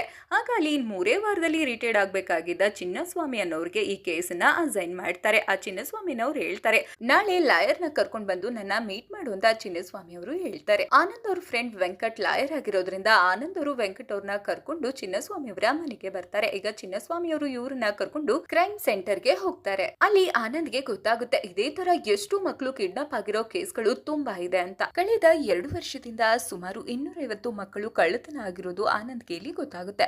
ಅದರಲ್ಲಿ 200 ಮಕ್ಕಳು ಗಂಡು ಮಕ್ಕಳೇ ಆಗಿರುತ್ತೆ. ಈ ಗಂಡು ಮಕ್ಕಳನ್ನ ಯಾಕೆ ಕದೀತಾರೆ ಅಂತಂದ್ರೆ ಬಲಿ ಕೊಡೋದಕ್ಕೆ ಅನ್ನೋದು ಆನಂದ್ಗೆ ಇಲ್ಲಿ ಗೊತ್ತಾಗುತ್ತೆ. ಆದ್ರೆ ಪೊಲೀಸ್ ಆಫೀಸರ್ಗೆ ಒಂದು ಕನ್ಫ್ಯೂಷನ್ ಇರುತ್ತೆ. ಮಗುನ ಕದಿಯೋದು ಸರಿ, ಆದ್ರೆ ಇವ್ರ ಮಗುನ ಕದ್ದು ಬೇರೆ ಮಗುನ ಯಾಕೆ ಇಟ್ಟೋಗಿದ್ದಾರೆ ಅನ್ನೋದು ಪೊಲೀಸ್ ಅವ್ರಿಗೆ ಅರ್ಥ ಆಗ್ತಿರಲ್ಲ. ಆನಂದ್ ಮಗು ಕಾಣಿಯಾಗಿ 5 ದಿನ ಆಗಿರುತ್ತೆ. ಆ 5 ದಿನದಲ್ಲಿ ಅಮಾವಾಸ್ಯೆ ಕೂಡ ಬಂದ್ ಹೋಗಿರುತ್ತೆ. ಆಗ ಆನಂದ್ಗೆ ಅನ್ಸುತ್ತೆ ನನ್ ಮಗುನು ಕೂಡ ಬಲಿ ಕೊಟ್ಟಿರಬಹುದಾ ಅಂತ ಹೇಳಿ ತನ್ನ ಮಗುನ ನೆನ್ಪು ಮಾಡ್ಕೊಂಡು ಜೋರಾಗಿ ಅಳ್ತಾ ಇರ್ತಾನೆ. ಈ ಕಡೆ ಪೊಲೀಸ್ ಆಫೀಸರ್ ಚಿನ್ನಸ್ವಾಮಿ ಅವರಿಗೆ ಆಟೋ ಡ್ರೈವರ್ ಒಬ್ಬ ಕಾಲ್ ಮಾಡ್ತಾನೆ. ಆಗ ಪೊಲೀಸ್ ಆಫೀಸರ್ ಹೇಳಿ ಕುಮಾರ್ ಅಂತ ಹೇಳ್ತಾರೆ, ಕಾಲ್ ನ ಪಿಕ್ ಮಾಡಿ. ಆಗ ಅವರು ಹೇಳ್ತಾರೆ, ಸರ್ ಇಲ್ಲೊಂದು ಬಲಿ ಕೊಡು ಪ್ರೋಗ್ರಾಮ್ ಇದೆ ಅಂತ ಹೇಳ್ತಾರೆ. ಎಲ್ಲಿ ಅಂತ ಪೊಲೀಸ್ ಆಫೀಸರ್ ಕೇಳಿದಕ್ಕೆ ಬಾರ್ಡರ್ ತೋಟದಲ್ಲಿ ಹಂಗಂತ ಇಲ್ಲಿ ಮಾತಾಡ್ತಾ ಇದ್ರು ಅಂತ ಹೇಳ್ತಾನೆ. ಈಗ ಪೊಲೀಸ್ ಆಫೀಸರ್ ಚಿನ್ನಸ್ವಾಮಿ ಅವರು ಆನಂದನ ಕರ್ಕೊಂಡು ಬಲಿ ಕೊಡು ಜಾಗಕ್ಕೆ ಕರ್ಕೊಂಡು ಹೋಗ್ತಾರೆ. ಇನ್ನೇನೋ ಮಗುನ ಬಲಿ ಕೊಡ್ಬೇಕು ಅಷ್ಟರಲ್ಲಿ ಆನಂದ್ ಅಲ್ಲಿರೋರ್ಗೆಲ್ಲ ಚೆನ್ನಾಗಿ ಹೊಡೆದು ಫೈಟ್ ಮಾಡಿ ಆ ಮಗುನ ಕಾಪಾಡ್ತಾರೆ. ಆದ್ರೆ ಆ ಮಗು ನಮ್ದಲ್ವಾ ಅನ್ನೋದು ಆನಂದ್ಗೆ ಗೊತ್ತಾಗೋದಿಲ್ಲ. ನಂತರ ಆ ಮಗುವನ್ನ ದಿವ್ಯಾ ಹತ್ರ ತಗೊಂಡ್ ಬರ್ತಾರೆ. ದಿವ್ಯಾ ಮಗುವನ್ನ ನೋಡಿ, ಈ ಮಗು ತುಂಬಾನೇ ದಪ್ಪ ಇದೆ, ಇದು ನಮ್ಮ ಮಗು ಅಲ್ಲ, ನಮ್ಮ ಮಗುನೇ ಬೇರೆ ಅಂತ ಹೇಳ್ತಾಳೆ. ಬಿಕಾಸ್ ಇವಳು ಮಗು ಮುಖನ ನೋಡಿರೋದ್ರಿಂದ ಇದು ಇವಳ ಮಗು ಇಲ್ಲ ಇವಳ ಮಗು ಅಲ್ಲ ಅನ್ನೋದು ಇವಳಿಗೆ ಮಾತ್ರ ಗೊತ್ತಾಗ್ತಿರುತ್ತೆ. ಆನಂದ್ ಮತ್ತೆ ಪೊಲೀಸ್ ಆಫೀಸರ್ ಮತ್ತೆ ಹಲವಾರು ಕಡೆ ಮಗುಗಳನ್ನ ಹುಡುಕ್ತಾರೆ. ಆದ್ರೆ ಆನಂದ್ ಮಗು ಎಲ್ಲೂ ಸಿಗೋದಿಲ್ಲ. ಈ ಕಡೆ ಪೊಲೀಸ್ ಆಫೀಸರ್ ಚಿನ್ನಸ್ವಾಮಿ ಅವರ ಹೆಂಡತಿ, ನಿಮ್ಗೆ ಯಾಕ್ರಿ ಇದೆಲ್ಲ, ಇನ್ ಸ್ವಲ್ಪ ದಿನದಲ್ಲೇ ರಿಟೈರ್ಡ್ ಆಗ್ಬಿಡ್ತಿರಲ್ಲ, ಬಿಟ್ಬಿಡಿ ಅಂತ ಹೇಳ್ತಾರೆ. ಆಗ ಚಿನ್ನಸ್ವಾಮಿ ಅವರು ಹೇಳ್ತಾರೆ, ನನ್ಗೆ ರಿಟೈರ್ಡ್ ಆಗೋದಕ್ಕೆ ಇನ್ 10 ದಿನ ಇದೆ, ಇದು ಮಗು ವಿಚಾರ ಅಲ್ವಾ, ನನ್ಗೆ ಕೈ ಬಿಡೋದಕ್ಕೆ ಇಷ್ಟ ಆಗ್ತಿಲ್ಲ, ನಾನು ರಿಟೈರ್ಡ್ ಆಗೋದ್ರೊಳಗೆ ಈ ಕೇಸನ್ನ ಹೇಗಾದ್ರೂ ಮಾಡಿ ಸಾಲ್ವ್ ಮಾಡ್ಬೇಕು ಅಂತ ಹೇಳ್ತಿರ್ತಾರೆ. ಈಗ ಆನಂದ್ ಕೇಸ್ ಕೋರ್ಟ್ಗೆ ಬರುತ್ತೆ. ಅಲ್ಲಿ ಲಾಯರ್ ಹೇಳ್ತಾರೆ, ಇದು ತುಂಬಾನೇ ರೆಪ್ಯೂಟೆಡ್ ಹಾಸ್ಪಿಟಲ್, ಮಗು ಹುಟ್ಟಾಗಿಂದ ನಿಮ್ಗೆ ಹ್ಯಾಂಡ್ ಓವರ್ ಮಾಡೋ ತನಕ ಎಲ್ಲ ಪ್ರೂಫ್ ಸರಿಗಿದೆ ಅಂತ ಹೇಳ್ತಿರ್ತಾರೆ. ಆನಂದ್ ಆಗ, ಇಲ್ಲ ನಮ್ಮ ಮಗು ಎಕ್ಸ್ಚೇಂಜ್ ಆಗಿದೆ, ಬೇಕಿದ್ರೆ DNA ರಿಪೋರ್ಟ್ ನೋಡಿ, ಇದು ನಮ್ದಲ್ಲ ಅಂತ ತೋರಿಸ್ತಿದೆ ಅಂತ ಹೇಳ್ತಾರೆ. ಆಗ ಕೋರ್ಟ್ ಅವರು ಹಾಸ್ಪಿಟಲ್ ಅವ್ರಿಗೆ ಕಾಲ್ ಮಾಡಿ ಪೊಲೀಸ್ ಅವ್ರಿಗೆ ಎಂಕ್ವೈರಿಗೆ ಕೋಆಪರೇಟ್ ಮಾಡಿ ಅಂತ ಹೇಳ್ತಾರೆ. ಈ ಕಡೆ ದಿವ್ಯಾ ಸಿಟ್ ಮಾಡ್ಕೊಳ್ತಾಳೆ, ನಿನ್ಗೆ ನನ್ ಮಾತಿನ ಮೇಲೆ ನಂಬಿಕೆ ಇಲ್ಲ ಅಲ್ವಾ, DNA ರಿಪೋರ್ಟ್ ಬಂದ್ಮೇಲೆ ಇದು ನಮ್ಮ ಮಗು ಅಲ್ಲ ಅನ್ನೋದು ನಿನ್ಗೆ ಅರ್ಥ ಆಯ್ತಾ ಅನ್ನೋ ತರ ಸಿಟ್ ಮಾಡ್ಕೊಳ್ತಿರ್ತಾಳೆ. ನೆಕ್ಸ್ಟ್ ಡೇ ಚಿನ್ನಸ್ವಾಮಿ, ಆನಂದ್ ಮತ್ತೆ ಅವರ ಫ್ರೆಂಡ್ಸ್ ಎಲ್ಲರೂ ಕೂಡ ಆಸ್ಪತ್ರೆ ಮತ್ತೆ ಆಸ್ಪತ್ರೆ ಅಕ್ಕಪಕ್ಕ ಇರೋ ಅಂಗಡಿಗಳಲ್ಲಿರೋ CCTVಗಳನ್ನ ತಗೊಂಡು ಕಂಟ್ರೋಲ್ ಯೂನಿಟ್ಗೆ ಕೊಡ್ತಾರೆ. ಅಲ್ಲಿ ಮಗುನ ಎತ್ಕೊಂಡು ಹೋಗಿರೋ ತರ ಯಾವುದೇ ವಿಡಿಯೋ ಸಿಗೋದಿಲ್ಲ. ಮತ್ತೆ ಪೊಲೀಸ್ ಆಫೀಸರ್ ಆಸ್ಪತ್ರೆಯಲ್ಲೂ ಕೂಡ ಬಂದು ಎಲ್ಲಾ ತರ ಎಂಕ್ವೈರಿ ಮಾಡ್ತಾರೆ. ಬಟ್ ನೋ ಯೂಸ್, ಅಲ್ಲೂ ಕೂಡ ಯಾವುದೇ ರೀತಿ ಮಾಹಿತಿ ಸಿಗೋದಿಲ್ಲ. ಚಿನ್ನಸ್ವಾಮಿ ಆನಂದ್ ಅವ್ರನ್ನ ಕರ್ಕೊಂಡು ಜೈಲಲ್ಲಿರೋ ಸೆಲ್ವಂ ಅನ್ನೋ ವ್ಯಕ್ತಿನ ಭೇಟಿ ಆಗ್ತಾರೆ. ಆ ವ್ಯಕ್ತಿನ ಇವರು ಕೇಳ್ತಾರೆ, ಜೈಲಲ್ಲಿ ಯಾರಾದ್ರೂ ಹೊರ್ಗಡೆಯಿಂದ ಹೋಗಿರೋರು ಮಕ್ಕಳನ್ನ ಕದ್ದು ಎಕ್ಸ್ಚೇಂಜ್ ಮಾಡಿರೋರು ನಿನ್ಗೇನಾದ್ರೂ ಗೊತ್ತಾ ಅಂತ ಕೇಳ್ತಾರೆ. ಅವನು, ಅದೆಲ್ಲ ನನಗೆ ಗೊತ್ತಿಲ್ಲ, ಜೈಲಲ್ಲಿ ಒಂದ್ ಸುದ್ದಿ ನಡೀತಾ ಇದೆ, ಯಾರನ್ನೋ ಮರ್ಡರ್ ಮಾಡೋ ಬಗ್ಗೆ ಅಂತ ಹೇಳ್ತಾನೆ. ಈಗ ಚಿನ್ನಸ್ವಾಮಿ ಅವರು ಆಗಷ್ಟೇ ಜೈಲಿನಿಂದ ರಿಲೀಸ್ ಆಗಿರೋ ಗಜ ಅನ್ನೋರ್ ಬಳಿ ಬರ್ತಾರೆ. ಈ ಗಜ ಟೀಮ್ ಆ ಏರಿಯಾದಲ್ಲಿ ನಡೆಯೋ ಕೊಲೆ, ಸುಲಿಗೆ, ಕಿಡ್ನಾಪ್, ಸ್ಮಗ್ಲಿಂಗ್ ಇನ್ನಿತರ ಕೆಟ್ಟ ಕೆಲಸಗಳನ್ನ ಮಾಡೋದಾಗಿರುತ್ತೆ. ಚಿನ್ನಸ್ವಾಮಿ ಅವರು ಗಜವ್ರನ್ನ ಕಡೆಯವ್ರನ್ನೆಲ್ಲ ವಿಚಾರಿಸ್ತಾರೆ, ಆಗಸ್ಟ್ ಹುಟ್ಟಿರೋ ಮಗುನ ಏನಾದ್ರೂ ನೋಡಿದ್ರ ಅಂತ. ಇಲ್ಲ, ನಾವು ಆಸ್ಪತ್ರೆಲೆಲ್ಲ ಮಕ್ಕಳನ್ನ ಕದಿಯಲ್ಲ ಅಂತ ಗಜನ್ ಕಡೆಯವ್ರು ಹೇಳ್ತಿರ್ತಾರೆ. ಹಾಗೆ ಗಜನ್ ಕಡೆಯವ್ರ ಹತ್ರನೂ ಕೂಡ ಕೆಲವೊಂದು ಮಕ್ಳಿರೋದನ್ನ ಪೊಲೀಸ್ಗೆ ತೋರಿಸ್ತಾರೆ. ಈ ಮಕ್ಳೆಲ್ಲ 3 ವರ್ಷದ ಮೇಲ್ಪಟ್ಟ ಮಕ್ಕಳಾಗಿರುತ್ತೆ. ಈ ಮಕ್ಕಳನ್ನ ನಾರ್ತ್ ಸೈಡ್ಗೆ ಭಿಕ್ಷೆ ಬೇಡೋದಕ್ಕೆ ಕಳ್ಸ್ಕೊಡೋದಕ್ಕೆ ಅಂತ ಮಕ್ಕಳನ್ನ ಕಿಡ್ನಾಪ್ ಮಾಡಿ ಈ ಗ್ಯಾಂಗ್ ಅವರು ಇಟ್ಕೊಂಡಿರ್ತಾರೆ. ಇಲ್ಲೂ ಕೂಡ ಆನಂದ್ಗೆ ಅವನ ಮಗು ಸಿಗೋದಿಲ್ಲ. ಈಗ ನೆಕ್ಸ್ಟ್ ಡೇ ಚಿನ್ನಸ್ವಾಮಿ ಅವರು ಮತ್ತೆ ಹಾಸ್ಪಿಟಲ್ಗೆ ಬಂದು ಮಗು ವಿಚಾರವಾಗಿ ವಿಚಾರಣೆಯನ್ನ ಮಾಡ್ತಾರೆ. ಅಲ್ಲಿ ಇವ್ರಿಗೆ ಒಂದು ಡೌಟ್ ಬರುತ್ತೆ ಶೈಲಜಾ ಅನ್ನೋರ್ ಮೇಲೆ. ಈ ಶೈಲಜಾನೇ ಮಗುನ ಇನ್ಕ್ಯುಬೇಟರ್ಗೆ ತಗೊಂಡೋಗಿ ವಾಪಸ್ ತಗೊಂಡ್ ಬಂದಿರೋರು ಆಗಿರ್ತಾರೆ. ಚಿನ್ನಸ್ವಾಮಿ ಅವರು ಶೈಲಜಾ ಅವ್ರನ್ನ ಕರೀರಿ ಅಂತ ಹೇಳ್ತಾರೆ. ಹಾಗೆ ಹಾಸ್ಪಿಟಲ್ನವರು ಶೈಲಜಾ ಅವರು ಕೆಲಸ ಬಿಟ್ಟಿದ್ದಾರೆ, ಅವ್ರಿಗೆ ಸೌದಿಯಲ್ಲಿ ಕೆಲಸ ಸಿಕ್ಕಿದೆ ಅಂತ ಹೇಳ್ತಾರೆ. ಈಗ ನೆಕ್ಸ್ಟ್ ಚಿನ್ನಸ್ವಾಮಿ ಅವರು ಶೈಲಜಾ ಅವರ ಮನೆಗೆ ಬಂದು ಶೈಲಜಾ ಅವ್ರನ್ನ ಮಾತಾಡಿಸ್ತಾರೆ. ಶೈಲಜಾ ಹೇಳ್ತಾರೆ, ನಾನು 3 ತಿಂಗಳ ಹಿಂದೆನೆ ರೆಸಿಗ್ನೇಷನ್ ಲೆಟರ್ ಅನ್ನ ಕೊಟ್ಟಿದ್ದೀನಿ, ನನಗೆ ಸೌದಿಲಿ ಕೆಲಸ ಸಿಕ್ಕಿದೆ ಅಂತ ಹೇಳಿ ಮಾತಾಡಿಸ್ತಾರೆ. ಈ ಕಡೆ ಆನಂದ್ ಆಸ್ಪತ್ರೆಗಳಲ್ಲಿ ತನ್ನ ಮಗುನ ಹುಡುಕಾಟದಲ್ಲಿ ಸುಸ್ತಾಗಿ ಒಂದು ಕಡೆ ಕೂರ್ತಾರೆ. ಅಲ್ಲಿಗೆ ಆ ಕಳ್ಳ ಅಜ್ಜಿನೂ ಕೂಡ ಬ್ಯಾಗ್ ನಲ್ಲಿ ಮಗುನ ಹಾಕೊಂಡು ಅಲ್ಲಿಗೆ ಬರ್ತಾರೆ. ಆನಂದ್ ಹತ್ರನೇ ಸ್ವಲ್ಪ ನೀರ್ ಕೊಡಪ್ಪ ಅಂತ ಹೇಳಿ ನೀರು ಇಸ್ಕೊಂಡು ಕುಡಿತಾರೆ. ನಂತರ ಆನಂದ್ ಆ ಅಜ್ಜಿಗೆ ಬ್ಯಾಗ್ ನ ಎತ್ತಿ ಕೊಡ್ತಾರೆ. ಆಗ ಇವನ್ಗೆ ಫ್ಲಾಶ್ ಆಗುತ್ತೆ, ಅಜ್ಜಿ ಮುಂದೆ ನಡ್ಕೊಂಡು ಹೋಗ್ತಾ ಇರ್ತಾರೆ. ಅಲ್ಲ, ಸ್ನಾಕ್ಸ್ ಇರೋ ಬ್ಯಾಗು ಇಷ್ಟೊಂದು ತೂಕ ಹೇಗ್ ಬರುತ್ತೆ ಅಂತ ಅನ್ಕೊಂಡು ಅಜ್ಜಿ ಕಡೆನೇ ನೋಡ್ತಾ ಇರ್ತಾನೆ. ಅಜ್ಜಿ ನಡ್ಕೊಂಡು ಹೋಗ್ತಾ ಇರುತ್ತೆ. ಆಗ ಅಜ್ಜಿ ಬ್ಯಾಗ್ ಅಲ್ಲಿ ಮಗು ಇರೋದ್ರಿಂದ ಮಗು ಕೈಯನ್ನ ಮೇಲಕ್ಕೆ ಎತ್ತುತ್ತೆ. ಅವನು ಅದನ್ನ ನೋಡ್ತಾನೆ. ನಂತರ ಅವನು ಅಜ್ಜಿನ ಫಾಲೋ ಮಾಡ್ಕೊಂಡು ಹೋಗ್ತಾನೆ. ಈ ಅಜ್ಜಿ ಆ ಮಗು ಇರೋ ಬ್ಯಾಗ್ ನ ಮನೆಗೆ ತಗೊಂಡ್ ಬರ್ತಾರೆ. ಆನಂದ್ ಈ ಅಜ್ಜಿನ ಫಾಲೋ ಮಾಡ್ಕೊಂಡು ಬಂದಿರ್ತಾರೆ. ನಂತರ ಆ ಅಜ್ಜಿ ಮನೆಗೆ ಒಂದು ಲೇಡಿ ಬಂದು ಮಗುಗೆ ಹಾಲನ್ನ ಕುಡಿಸ್ತಾರೆ. ಹಾಗೆ ಅಲ್ಲಿಗೆ ಶೇಖರ್ ಬಂದು ಮಗು ಇರೋ ಬ್ಯಾಗ್ನ ಎತ್ಕೊಂಡು ಕನ್ಸ್ಟ್ರಕ್ಷನ್ ನಡೀತಾ ಇರೋ ಒಂದು ಬಿಲ್ಡಿಂಗ್ ಹತ್ರ ಹೋಗ್ತಾರೆ. ಈ ಶೇಖರ್ ಅವ್ರನ್ನ ಆನಂದ್ ಅವರು ಕೂಡ ಫಾಲೋ ಮಾಡ್ಕೊಂಡು ಹೋಗ್ತಾರೆ. ಹಾಗೆ ಚಿನ್ನಸ್ವಾಮಿ ಅವ್ರಿಗೂ ಕೂಡ ಇದ್ರ ಬಗ್ಗೆ ವಿಷಯನ ಮುಟ್ಟಿಸ್ತಾರೆ. ಮಗುನ ಕಾಪಾಡಬೇಕು ಅಂತ ಶೇಖರ್ ಅವ್ರನ್ನ ಫಾಲೋ ಮಾಡ್ಕೊಂಡು ಬಂದ ಆನಂದ್ ಶೇಖರ್ ಗ್ಯಾಂಗ್ ಕೈಲಿ ಸಿಕ್ಕಾಕೊಳ್ತಾರೆ. ಆನಂದ್ ಶೇಖರ್ ಅವ್ರ ಗ್ಯಾಂಗ್ ಜೊತೆ ಫೈಟ್ ಮಾಡ್ತಾ ಇರ್ಬೇಕಾದ್ರೆ ಚಿನ್ನಸ್ವಾಮಿ ಅವರು 4 ಜನ ಕಾನ್ಸ್ಟೇಬಲ್ ಹಾಕೊಂಡ್ ಬಂದು ಗನ್ಗಳನ್ನು ಕೂಡ ತಗೊಂಡ್ ಬಂದು ಶೇಖರ್ ಅವ್ರನ್ನ ಹಿಡ್ಕೊಳ್ತಾರೆ. ಶೇಖರ್ ಅವ್ರನ್ನ ಕೇಳ್ತಾರೆ, ಈ ಮಗುನ ಯಾರಿಗೆ ತಗೊಂಡು ಹೋಗ್ತಿದೆ ಅಂತ. ಆದ್ರೆ ಶೇಖರ್ ಅವರು ಏನು ಕೂಡ ಬಾಯಿ ಬಿಡೋದಿಲ್ಲ. ನೆಕ್ಸ್ಟ್ ಶೇಖರ್ ಅವ್ರಿಗೆ ಒಂದು ಫೋನ್ ಕಾಲ್ ಬರುತ್ತೆ. ಹಾಗೆ ಬಿಲ್ಡಿಂಗ್ ಹತ್ರ ಒಂದು ಕಾರ್ ಕೂಡ ಬರುತ್ತೆ. ಆನಂದ್ ಮಗು ಇರೋ ತರ ಒಂದು ಬಟ್ಟೆನ ಸುತ್ತಿ ಶೇಖರ್ಗೆ ಕೊಟ್ಟು ಕಳಿಸ್ತಾರೆ. ಶೇಖರ್ ಕಾರ್ ಹತ್ರ ಹೋಗ್ತಾನೆ. ಆ ಬಟ್ಟೆನ ಎಸ್ಬಿಟ್ಟು ಕಾರಲ್ಲಿರೋನ್ಗೆ ನೀನು ತಪ್ಪಿಸ್ಕೊ ಅಂತ ಹೇಳ್ತಾರೆ. ಆಗ ಆನಂದ್ ಅವರು ಗೇಟ್ ನ ಕ್ಲೋಸ್ ಮಾಡ್ತಾರೆ. ಕಾರ್ ನಲ್ಲಿದ್ದ ಮೂರ್ತಿಯನ್ನ ಹಿಡ್ಕೊಂಡು ಇವರು ಒಂದು ಜಾಗಕ್ಕೆ ಹೋಗ್ತಾರೆ. ಮೂರ್ತಿನ ಆನಂದ್ ಆಗಿ ಚಿನ್ನಸ್ವಾಮಿ ಅವರು ಎಷ್ಟೇ ವಿಚಾರಣೆ ಮಾಡಿದ್ರು ಕೂಡ ಮಗುನ ಎಲ್ಲಿ ತಗೊಂಡು ಹೋಗ್ತಿದೆ ಅಂತ ಕೇಳಿದ್ರೆ ಅವನು ಬಾಯಿ ಬಿಡ್ತಾ ಇರೋದಿಲ್ಲ. ಮೂರ್ತಿ ಕೆಳಗಡೆ ಶೇಖರ್ ಕೆಳಗಡೆ ಅಜ್ಜಿ ಮತ್ತೆ ಹಾಸ್ಪಿಟಲ್ ನಲ್ಲಿರೋ ನರ್ಸ್ ಶೈಲಜಾ ಇಷ್ಟು ಜನರನ್ನ ಅರೆಸ್ಟ್ ಮಾಡಿ ಎತ್ತಾಕೊಂಡು ಬಂದಿರ್ತಾರೆ ಚಿನ್ನಸ್ವಾಮಿ ಅವರು. ಶೈಲಜಾನ ವಿಚಾರಣೆ ಮಾಡ್ಬೇಕಾದ್ರೆ ನಮ್ಗೆ ಎಲ್ಲಿ ಗೊತ್ತಾಗುತ್ತೆ, ಶೈಲಜಾ ಮತ್ತೆ ಅವ್ರ ಸಿಸ್ಟರ್ ಇಬ್ರು ಟ್ವಿನ್ಸ್ ಇರ್ತಾರೆ. ಇಬ್ರು ಒಂದೇ ತರ ಇರೋದ್ರಿಂದ ಇವರು ಮಗುನ ಇನ್ಕ್ಯುಬೇಟರ್ಗೆ ತಗೊಂಡು ಹೋಗ್ತೀನಿ ಅಂತ ಹೇಳಿ ಮಗುನ ಎಕ್ಸ್ಚೇಂಜ್ ಮಾಡಿರ್ತಾಳೆ ಈ ಶೈಲಜಾ. ಮತ್ತೆ ಈ ಕೆಲಸ ಮಾಡಿದ್ರೆ ನನ್ನನ್ನ ಫಾರಿನ್ ಫ್ರೀ ಆಗಿ ಹೋಗೋದಕ್ಕೆ ವ್ಯವಸ್ಥೆ ಮಾಡ್ತೀನಿ ಅಂತ ಹೇಳಿದ್ರು, ಅದಕ್ಕೆ ನಾನು ಈ ತರ ಮಗುನ ಎಕ್ಸ್ಚೇಂಜ್ ಮಾಡಿದೆ ಅಂತ ಹೇಳ್ತಾಳೆ. ಹಾಗೆ ಈ ಕಡೆ ಅಜ್ಜಿಯನ್ನು ಕೂಡ ವಿಚಾರಣೆ ಮಾಡ್ತಾರೆ. ಆದ್ರೆ ಈ ಅಜ್ಜಿ ಸ್ವಲ್ಪನೂ ಎದುರುದೇ ಇಲ್ಲ. ನಾನೇನೋ ದೊಡ್ಡ ಸಾಧನೆ ಮಾಡಿದೀನಿ ಅನ್ನೋ ತರ ದೊಡ್ಡದಾಗಿ ಭಾಷಣ ಬಿಗಿತಾ ಇರ್ತಾರೆ. ನಾನು ಈ ಕೆಲ್ಸನ ನನ್ಗೆ 8ನೇ ವಯಸ್ಸಿದ್ದಾಗಿಂದ ಶುರು ಮಾಡಿದೀನಿ. ನಾನು ಅಷ್ಟಕ್ಕೂ ಮಗುನ ಅವತ್ತು ಕದ್ಕೊಂಡು ಹೋಗಿಲ್ಲ, ಬೇರೆ ಕಡೆಯಿಂದ ಕದ್ದು ತಂದು ಕೊಟ್ಟಿದ್ದು ಅಷ್ಟೇ. ನನ್ನನ್ನ ಕಳ್ಳಿ ಅಂತ ಕರಿಬೇಡಿ, ಇದು ನನ್ ಕೆಲ್ಸ ಅಂತ ಹೇಳ್ತಾಳೆ. ನಂತರ ಚಿನ್ನಸ್ವಾಮಿ ಅವರು ಎಲ್ಲಿಂದ ಕದ್ಕೊಂಡು ಬಂದೆ ಅಂತ ಕೇಳ್ತಾರೆ. ಆಗ ಅವಳು ಇಂಥ ಆಸ್ಪತ್ರೆ, ಇಂಥ ವಾರ್ಡು ಮತ್ತೆ ಇಷ್ಟನೇ ಬೆಡ್ ಅಲ್ಲಿ ನಾ ಕದ್ದೆ ಅಂತ ಹೇಳ್ತಾಳೆ. ಅಜ್ಜಿ ನಾ ಕದ್ದು ತಂದೆ ಅಂತ ಹೇಳಿದ್ದು ಆನಂದ್ ಹತ್ರ ಇದೆಯಲ್ಲ ಆ ಮಗುವಿನ ಬಗ್ಗೆ. ಈಗ ಚಿನ್ನಸ್ವಾಮಿ ಅವರು ಆ ಮಗುವಿನ ಅಡ್ರೆಸ್ ಅನ್ನ ಕಲೆಕ್ಟ್ ಮಾಡ್ತಾರೆ.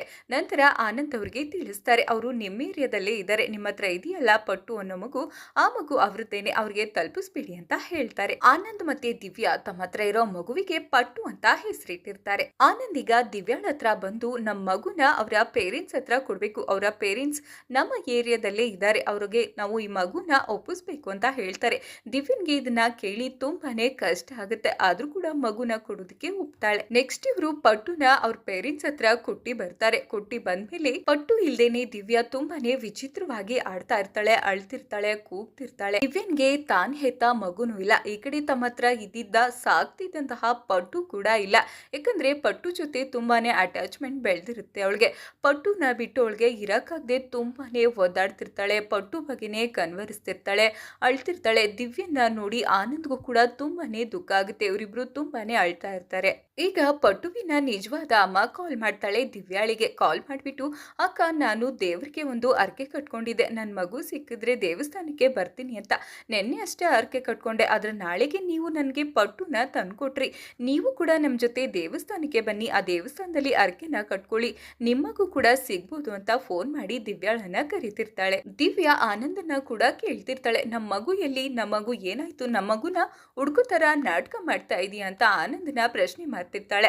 ದಿವ್ಯಾಳ ಪರಿಸ್ಥಿತಿಯನ್ನ ನೋಡಿ ಆನಂದ್ಗೆ ತುಂಬಾನೇ ಬೇಜಾರಾಗ್ತಾ ಇರುತ್ತೆ. ಆನಂದಾಗಿ ಚಿನ್ನಸ್ವಾಮಿ ಅವರು ಮೂರ್ತಿನ ಕಟ್ಟಾಕಿ ಹೊಡೆದು ಬಡ್ದು ಹಾಗೋ ಹೀಗೋ ಮಾಡಿ ಮೂರ್ತಿ ಹತ್ರ ಬಾಯಿ ಬಿಡಿಸ್ತಾರೆ. ಆನಂದಾಗಿ ಚಿನ್ನಸ್ವಾಮಿ ಅವರು ಕೇಳ್ತಾ ಇರ್ತಾರೆ, ಮಗುನ ಎತ್ಕೊಂಡೋಗಿ ಯಾರು ಕೊಡ್ತಿದೆ ಹೇಳು ಅಂತ. ಆಗ ಅವನು ಹೇಳ್ತಾನೆ, ನಾನು ಒಬ್ಬ ರಾಜೇಂದ್ರ ಅನ್ನೋ ವ್ಯಕ್ತಿಗೆ ಕೊಡ್ತಾ ಇದ್ದೆ, ಆ ಗ್ಯಾಂಗ್ ನನ್ಗೆ ಒಂದು 3-4 ವರ್ಷದಿಂದ ಅಷ್ಟೇ ಗೊತ್ತು, ಅದಕ್ಕಿಂತ ಮೇಲೆ ವ್ಯಕ್ತಿ ಯಾರು ಗೊತ್ತು ಅಂತ ಕೇಳ್ತಾರೆ. ನನ್ಗೆ ಬೇರೆ ಯಾರು ಗೊತ್ತಿಲ್ಲ, ರಾಜೇಂದ್ರ ಮಾತ್ರ ಗೊತ್ತು ಅಂತ ಹೇಳ್ತಾನೆ. ರಾಜೇಂದ್ರ ಅವರು ಸೆಕ್ಯೂರಿಟಿ ಸರ್ವಿಸ್ ಮಾಡ್ತಾರೆ. ಅವರು ಯಾವುದೇ ಮಾತನ್ನಾದ್ರೂ ಫೋನ್ ಅಲ್ಲಿ ಆಡೋದಿಲ್ಲ, ಏನೇ ಇದ್ರೂ ಡೈರೆಕ್ಟ್ ಆಗಿ ಮೀಟ್ ಮಾಡಿ ಮಾತಾಡ್ತಾರೆ. ನನ್ಗೆ ಅವ್ರೊಬ್ರೆ ಮಾತ್ರ ಗೊತ್ತಿರೋದು ಅಂತ ಹೇಳ್ತಾನೆ. ಈಗ ರಾಜೇಂದ್ರನ್ನ ಹಿಡಿದ್ರೆ ಮಾತ್ರ ಮಕ್ಕಳನ್ನ ಕದೀತಿರೋರು ಯಾರು ಅನ್ನೋದ್ರ ಬಗ್ಗೆ ಗೊತ್ತಾಗ್ಬೋದು ಅನ್ನೋದು ಆನಂದ್ಗೆ ಈಗ ಅರ್ಥ ಆಗುತ್ತೆ. ರಾಜೇಂದ್ರನ್ ಎಲ್ಲಿ ಸಿಗ್ತಾರೆ ಅಂತ ಹೇಳಿ ಮೂರ್ತಿ ಹತ್ರ ಕೇಳ್ಕೊಂಡು ರಾಜೇಂದ್ರನ್ನ ಮೀಟ್ ಮಾಡೋದಕ್ಕೆ ಆನಂದ್ ಬರ್ತಾರೆ. ಇಲ್ಲಿ ನಮ್ಗೆ ಒಂದು ಪಬ್ ಅಲ್ಲಿ ರಾಜೇಂದ್ರನ್ ಅವ್ರನ್ನ ತೋರಿಸ್ತಾರೆ. ಈ ರಾಜೇಂದ್ರನ್ ಬೇರೆ ಯಾರು ಅಲ್ಲ, ಮೂವಿ ಸ್ಟಾರ್ಟಿಂಗ್ ನಲ್ಲಿ ಇದ್ರಲ್ಲ ಆಂಬ್ಯುಲೆನ್ಸ್ ಡ್ರೈವರ್ ಅವರೇನೆ. ಅಷ್ಟಕ್ಕೆ ಅಲ್ಲಿಗೆ ರಾಜೇಂದ್ರನ್ನ ಕೊಲೆ ಮಾಡೋದಕ್ಕೆ ಅಂತ ಒಂದು ಗ್ಯಾಂಗ್ ಬಂದು ರಾಜೇಂದ್ರನ್ ಮೇಲೆ ಅಟ್ಯಾಕ್ ಮಾಡ್ತಾರೆ. ರಾಜೇಂದ್ರನ್ನ ಹೇಗಾದ್ರೂ ಮಾಡಿ ಕಾಪಾಡ್ಬೇಕು ಅಂತ ಹೇಳಿ ಆನಂದ್ ಎಷ್ಟೇ ಟ್ರೈ ಮಾಡಿದ್ರು ಕೂಡ ರಾಜೇಂದ್ರನ್ ಅವ್ರನ್ನ ಕಾಪಾಡೋದಕ್ಕಾಗೋದಿಲ್ಲ. ಆ ಗ್ಯಾಂಗ್ ರಾಜೇಂದ್ರನ್ ಅವ್ರನ್ನ ಕತೆ ಮುಗಿಸಿ ಹೋಗೇ ಬಿಡ್ತಾರೆ. ಈಗ ರಾಜೇಂದ್ರನ್ ಅವರ ಡೆಡ್ ಬಾಡಿ ನೋಡೋದಕ್ಕೆ ರಾಜೇಂದ್ರನ್ ಅವರ ಸಹಾಯದಿಂದ ಪೊಲೀಸ್ ಅವರಿಂದ ಪಾರಾಗಿದ್ರಲ್ಲ ಮೂವಿ ಸ್ಟಾರ್ಟಿಂಗ್ ನಲ್ಲಿ ಇದ್ದಂತಹ ನಮ್ಮ ವರದರಾಜನ್ ಅವರು ಅಲ್ಲಿಗೆ ಬರ್ತಾರೆ. ರಾಜೇಂದ್ರನ್ ಅವರ ಡೆಡ್ ಬಾಡಿಯನ್ನ ನೋಡಿ ರಾಜೇಂದ್ರನ್ ಅವರ ಮಗನಿಗೆ ಸಾಂತ್ವನ ಹೇಳಿ ಅಲ್ಲಿಂದ ಹೊರಡ್ತಾರೆ. ಈ ಕಡೆ ಆನಂದ್ಗೆ ಟೆನ್ಷನ್ ಆಗ್ತಿರುತ್ತೆ. ಮೂರ್ತಿ ಗೊತ್ತಿರೋದು ರಾಜೇಂದ್ರನ್ ಮಾತ್ರ. ನಾನು ರಾಜೇಂದ್ರನ್ ಮೂಲಕ ಬೇರೆ ಯಾರು ಗೊತ್ತು, ಮತ್ತೆ ಈ ಮಗು ಕದ್ದಿರೋರ್ ಬಗ್ಗೆ ತಿಳ್ಕೋಬೇಕು ಅಂತ ಅನ್ಕೊಂಡೆ, ಆದ್ರೆ ರಾಜೇಂದ್ರನ್ ಕತ್ತಿನ ಯಾರೋ ಮುಗಿಸೇ ಬಿಟ್ರು. ಯಾಕೆ ಈ ರಾಜೇಂದ್ರನನ್ನ ಕೊಲೆ ಮಾಡಿದ್ರು, ಯಾರು ಕೊಲೆ ಮಾಡಿರ್ಬೋದು, ಇದ್ರ ಬಗ್ಗೆ ತಿಳ್ಕೋಬೇಕು ಅಂತ ಟೆನ್ಷನ್ ಮಾಡ್ಕೊಳ್ತಿರ್ತಾನೆ. ಹಾಗೆ ಚಿನ್ನಸ್ವಾಮಿ ಅವ್ರ ಜೊತೆಗೆ ಗಜನ ಕೇಳಿದ್ರೆ ಈ ವಿಚಾರವಾಗಿ ಗೊತ್ತಾಗ್ಬೋದು ಅಂತ ಹೇಳ್ತಾನೆ. ಆಗ ಚಿನ್ನಸ್ವಾಮಿ ಅವರು ಇಲ್ಲ ಬೇಡ, ಗಜ ಸರಿಗಿಲ್ಲ, ಸುಮ್ನೆ ಒಂದ್ ತಂಟೆಗೆ ಹೋಗೋದ್ ಬೇಡ ಅಂತ ಹೇಳ್ತಾರೆ. ಆದ್ರೂ ಕೂಡ ರಾಜೇಂದ್ರನನ್ನ ಕೊಲೆ ಮಾಡಿರೋದು ಯಾರಿರ್ಬೋದು ಅಂತ ತಿಳ್ಕೊಳ್ಳೋದಿಕ್ಕೆ ಗಜನ ಅಡ್ಡಕ್ಕೆ ಆನಂದ್ ಒಬ್ನೇ ಬರ್ತಾನೆ. ಇಲ್ಲಿ ಗಜನ್ ಕಡೆಯವರು ಆನಂದ್ಗೆ ಚೆನ್ನಾಗಿ ಹೊಡೆದು ಕಟ್ ಹಾಕಿರ್ತಾರೆ. ಹಾಗೆ ಚಿನ್ನಸ್ವಾಮಿ ಅವ್ರಿಗೂ ಕೂಡ ಈ ವಿಷಯನ ಮುಟ್ಟಿಸ್ತಾರೆ.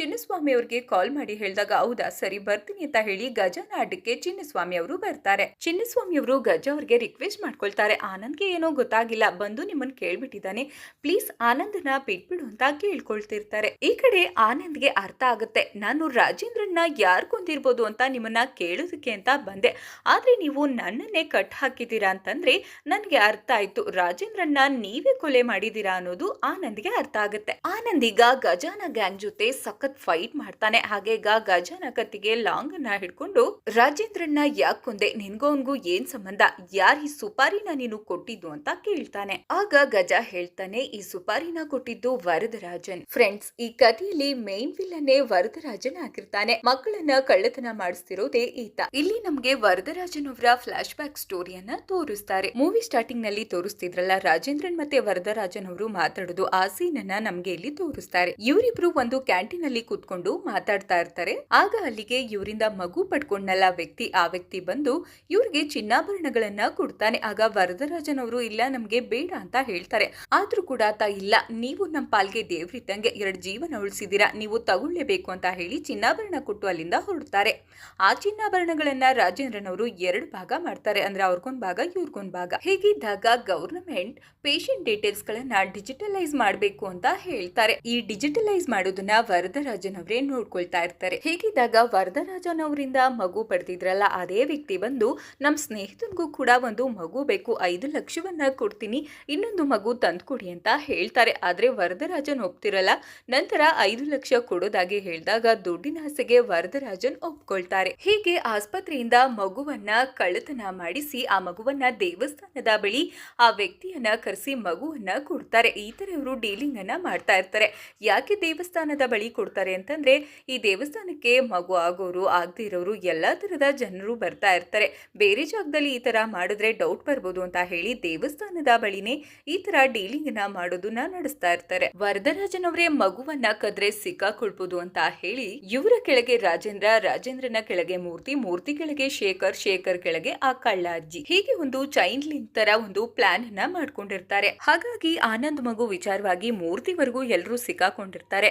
ಇಲ್ಲಿ ರಾಜೇಂದ್ರನ್ ಕತೆನ ಮುಗಿಸಿದ್ರೆ ವರದರಾಜನ್ ಅನ್ನೋ ಹೆಸರೇ ಇಲ್ಲಿ ಯಾರಿಗೂ ಗೊತ್ತಾಗೋದಿಲ್ಲ. ಹೀಗೆ ರಾಜೇಂದ್ರನ್ ಅವ್ರನ್ನ ಸಾಯಿಸಿದ್ರೆ ಚೈನ್ ಲಿಂಕ್ ಇಲ್ಲಿಗೆ ಕಟ್ ಆಗುತ್ತೆ. ತಾನು ಸಿಕ್ಕಾಕೊಳ್ಳೋದಕ್ಕೆ ಸಾಧ್ಯನೇ ಇಲ್ಲ ಅಂತ ಅವನು ಅನ್ಕೊಂಡಿರ್ತಾನೆ. ಹೀಗೆ ವರದರಾಜನ್ ಒಂದು ಪ್ಲಾನ್ ಮಾಡ್ಕೊಂಡು ಒಂದು ಕ್ಲೌಡ್ ಕಾಂಪ್ಯೂಟಿಂಗ್ ಕಂಪನಿಯನ್ನ ಸ್ಟಾರ್ಟ್ ಮಾಡ್ಕೊಂಡು ಎಲ್ಲಾ ಹಾಸ್ಪಿಟಲ್ ಡೇಟಾನ ಕ್ಲೌಡ್ಗೆ ಮೈಗ್ರೇಟ್ ಮಾಡೋ ಹೆಸರಲ್ಲಿ ಎಲ್ಲಾ ಪೇಷಂಟ್ ಡೀಟೇಲ್ಸ್ ಗಳನ್ನ ಅವನು ಆಕ್ಸೆಸ್ ಮಾಡ್ಕೊಳ್ತಾನೆ. ಹೀಗಿದ್ದಾಗ ಒಂದಿನ ಒಂದು ಕಪಲ್ಸ್ ಬಂದು ವರದರಾಜನ್ ಹತ್ರ ನಮ್ಗೆ ಜುಲೈ 15 ಮತ್ತೆ ಬೆಳಿಗ್ಗೆ 7:30 9:30 ಒಳಗಡೆ ವೃಷಭ ರಾಶಿ ಕಟಕ ಲಗ್ನದಲ್ಲಿ ಹುಟ್ಟೋ ಮಗುನೇ ಬೇಕು ಅಂತ ಕೇಳಿರ್ತಾರೆ.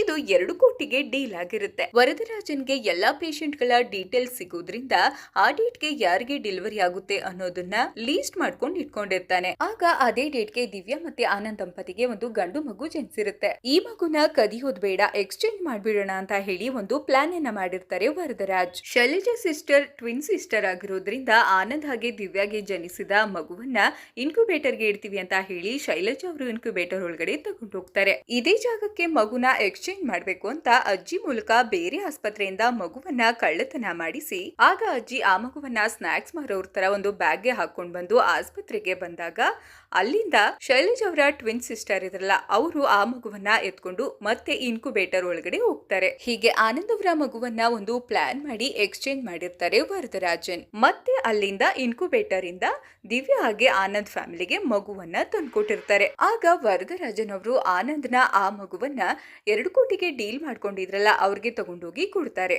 ಈಗ ಸ್ಟೋರಿ ಮತ್ತೆ ಪ್ರೆಸೆಂಟ್ ಗೆ ಬರುತ್ತೆ. ದಿವ್ಯಾ ಮತ್ತೆ ಆನಂದ್ ಮಗುನ ಪರ್ಚೇಸ್ ಮಾಡಿದ್ರಲ್ಲ ಆ ದಂಪತಿಗಳು ವರದರಾಜನ್ ಅವರಿಗೆ ಕಾಲ್ ಮಾಡಿ ಬಿಟ್ಟು ನಾವು ಗೆ ಹೋಗ್ತಾ ಇದೀವಿ, ಕೊನೆ ಸಲ ನಿಮ್ಮನ್ನ ಮೀಟ್ ಮಾಡ್ತೀವಿ, ಡೀಲಿಂಗ್ ನಡೆದಿತ್ತಲ್ಲ ಅದೇ ದೇವಸ್ಥಾನದ ಬಳಿ ಬನ್ನಿ ಅಂತ ಹೇಳ್ತಾರೆ. ವರದರಾಜನ್ ಮಗುದು ಡೀಲಿಂಗ್ ಮಾಡೋದು ಮತ್ತೆ ದಿವ್ಯಾ ಹರಕೆ ಕಟ್ಕೊಳ್ಳೋದಕ್ ಬಂದಿರೋದು ಎರಡು ಒಂದೇ ದೇವಸ್ಥಾನ ಆಗಿರುತ್ತೆ. ಈ ಕಡೆ ದಿವ್ಯಾ ಪಟ್ಟುವನ್ನ ನೋಡಿ ತುಂಬಾನೇ ಖುಷಿ ಆಗ್ತಾಳೆ. ಈಗ ದೇವಸ್ಥಾನದ ಒಳಗಡೆ ಹೋಗ್ತಾರೆ. ದಿವ್ಯಾ ಗರ್ಭಗುಡಿ ಹತ್ರ ದೇವರ ದರ್ಶನ ಮಾಡ್ಬೇಕಾದ್ರೆ ಅದೇ ಜಾಗದಲ್ಲಿ ದಿವ್ಯಾಳ ಮಗುವನ್ನ ಪರ್ಚೇಸ್ ಮಾಡಿದ್ರಲ್ಲ ಆ ದಂಪತಿಗಳು ಮಗುವನ್ನ ಎತ್ಕೊಂಡು ಅಲ್ಲೇ ಇರೋದನ್ನ ದಿವ್ಯಾ ನೋಡ್ತಾಳೆ. ಆ ಮಗು ಅಳ್ತಾ ಇರುತ್ತೆ. ಆ ಮಗು ಅಳೋದನ್ನ ನೋಡಿ ದಿವ್ಯಾ ಮಗುನ ಎತ್ಕೊಳ್ತಾಳೆ. ಅವಾಗ ಆ ಮಗು ಅಳೋದನ್ನ ನಿಲ್ಸೇ ಬಿಡುತ್ತೆ. ಈ ಕಡೆ ಆ ಮಗುಗೆ ಆ ದಂಪತಿಗಳು ಅರ್ಚನೆಯನ್ನ ಮಾಡಿಸ್ತಾ ಇರ್ತಾರೆ. ವೃಷಭ ರಾಶಿ ಕಟಕ ಲಗ್ನ ಅಂತ. ದಿವ್ಯಾಳ ಕೈಯಲ್ಲೇ ಅವಳ ಮಗು ಇರೋದ್ರಿಂದ ಮಗುನ ಗಮನಿಸ್ತಾ ಇರ್ತಾಳೆ, ಇದು ನನ್ ಮಗು ಅಲ್ವಾ ಅಂತ. ವೃಷಭ ರಾಶಿ ಕಟಕ ಲಗ್ನ ಅಂತ ಇದ್ದ ಹಾಗೇನೆ ಅವಳಿಗೆ ನೆನಪಾಗುತ್ತೆ, ಇವಳ ಮಗು ಜನಿಸಿದ ತಕ್ಷಣ ಆಸ್ಪತ್ರೆಯಲ್ಲೆಲ್ಲ ಕಟಕ ಲಗ್ನದಲ್ಲಿ ಹುಟ್ಟಿದೆ, ಒಳ್ಳೆಗಳಿಗೆ ಅಂತ ಮಾತಾಡ್ತಿರ್ತಾರೆ. ಅದು ಇವಳಿಗೆ ನೆನಪಾಗುತ್ತೆ. ಇವಳಿಗೆ ಕನ್ಫರ್ಮ್ ಆಗುತ್ತೆ ಇದು ನಂದೇ ಮಗು ಅಂತ. ಅಷ್ಟಕ್ಕೆ ಅಲ್ಲಿಗೆ ವರದರಾಜನ್ ಬರ್ತಾನೆ. ದಿವ್ಯಾಳ ಕೈಯಲ್ಲಿದ್ದ ಮಗುವನ್ನ ಕಿತ್ಕೊಂಡು ಆ ದಂಪತಿಗಳನ್ನ ಕರ್ಕೊಂಡು ಆಚೆಗೆ ಓಡಿ ಹೋಗ್ತಾರೆ. ದಿವ್ಯಾ ಕೂಡ ಇವ್ರ ಹಿಂದೆನೆ ಓಡಿ ಹೋಗ್ತಾಳೆ. ಅಷ್ಟಕ್ಕೆ ಅಲ್ಲಿಗೆ ಗಜಾನ ಮುಖಾಂತರ ವರದರಾಜನ್ ಬಗ್ಗೆ ತಿಳ್ಕೊಂಡ ಆನಂದ್ ವರದರಾಜನ್ನ ಟ್ರೇಸ್ ಮಾಡಿಸಿ ಅವನಿರೋ ಲೊಕೇಶನ್ಗೆನೆ ಬರ್ತಾರೆ. ಅಂದ್ರೆ ದೇವಸ್ಥಾನದ ಬಳಿ ಆನಂದ್ ಬರ್ತಾರೆ. ದಿವ್ಯಾ ಆನಂದ್ಗೆ ಕೂಗಿ ಹೇಳ್ತಾಳೆ, ಆನಂದ್ ನಮ್ ಮಗು ಆನಂದ್ ಅಂತ ಹೇಳಿ ಅಳ್ತಾ ಇರ್ತಾಳೆ. ಆನಂದ್ ವರದರಾಜನ್ ಹಿಂದೆ ಓಡಿ ಹೋಗಿ ಮಗುನ ಕಿತ್ಕೊಂಡು ದಿವ್ಯಾಳ ಕೈಗೆ ಕೊಡ್ತಾನೆ. ಆನಂದಾಗೆ ವರದರಾಜನ್ ಕಡೆಯವರ ಜೊತೆ ಸಖತ್ ಫೈಟ್ ನಡೆಯುತ್ತೆ. ಆನಂದ್ ವರದರಾಜನ್ಗೆ ಹೊಡಿಬೇಕಾದ್ರೆ ಅದೇ ಜಾಗಕ್ಕೆ ಅಲ್ಲಿಗೆ ಒಂದು ಹುಡುಗ ಬಂದು ವರದರಾಜನ್ಗೆ ಚಾಕುವಿನಿಂದ ಚುಚ್ಚಿ ಸಾಯಿಸ್ಬಿಡ್ತಾನೆ. ಈ ಹುಡುಗ ಬೇರೆ ಯಾರು ಅಲ್ಲ, ರಾಜೇಂದ್ರನ್ ಮಗ. ರಾಜೇಂದ್ರನ್ನ ವರದರಾಜನ್ನೇ ಕೊಲೆ ಮಾಡಿಸಿರ್ತಾನೆ. ಇದನ್ನ ತಿಳಿದ ರಾಜೇಂದ್ರನ್ ಮಗ ವರದರಾಜನ್ನು ಕೂಡ ಸಾಯಿಸ್ಬಿಡ್ತಾನೆ. ಈಗ ದಿವ್ಯಾ ಮತ್ತೆ ಆನಂದ್ ತಮ್ಮ ಮಗುನ ಎತ್ಕೊಂಡು ಅದೇ ದೇವಸ್ಥಾನದ ಕಲ್ಯಾಣಿ ಹತ್ರ ಕೂತಿರ್ತಾರೆ. ಇಲ್ಲಿಗೆ ಈ ಮೂವಿ ಎಂಡ್ ಆಗುತ್ತೆ.